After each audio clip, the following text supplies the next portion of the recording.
Well, this is primarily going to be a video record for what's getting sent back to Pete.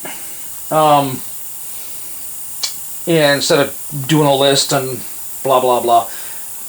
Okay, so you rebuilt spindles, rebuilt kingpins.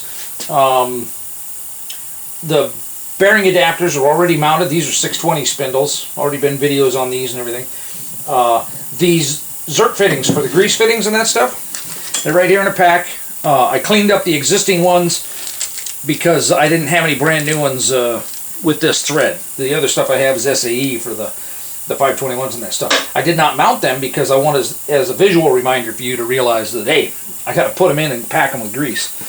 I didn't want to ship them greased because I don't want it, since they're going priority, I don't want them to get up in the air and for the grease to expand and ooze out kind of thing. So anywho, these are the two seals for the hubs for the brake kit.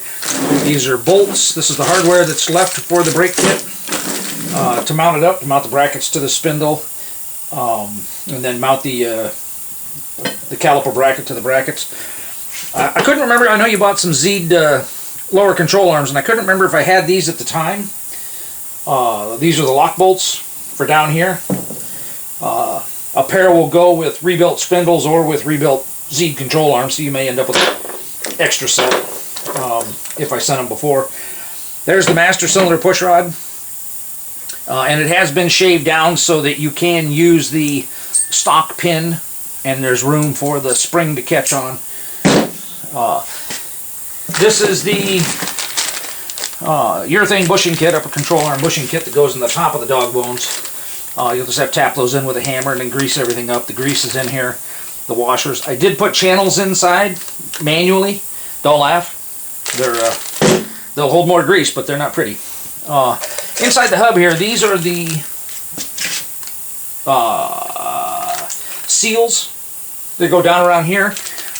I cleaned them all out and everything with the ultrasonic cleaner, which you may hear vibrating in the back and that stuff. And so they look as good as they're going to get, basically. But I'm going to put them in the hub here so they can't get crushed, because the stuff that's going to be in the box is going to be pretty heavy. So the two hubs, these are the two 1/8" wheel spacers. And these bolts here are the bolts that hold the rotor to the backside. Okay, there's 12 of them in there. They're cleaned up and degreased, but I just couldn't bring myself to glass bead all the darn things. You were missing a washer, a nut, and both cancellation pieces, both locks. So that's what's running in the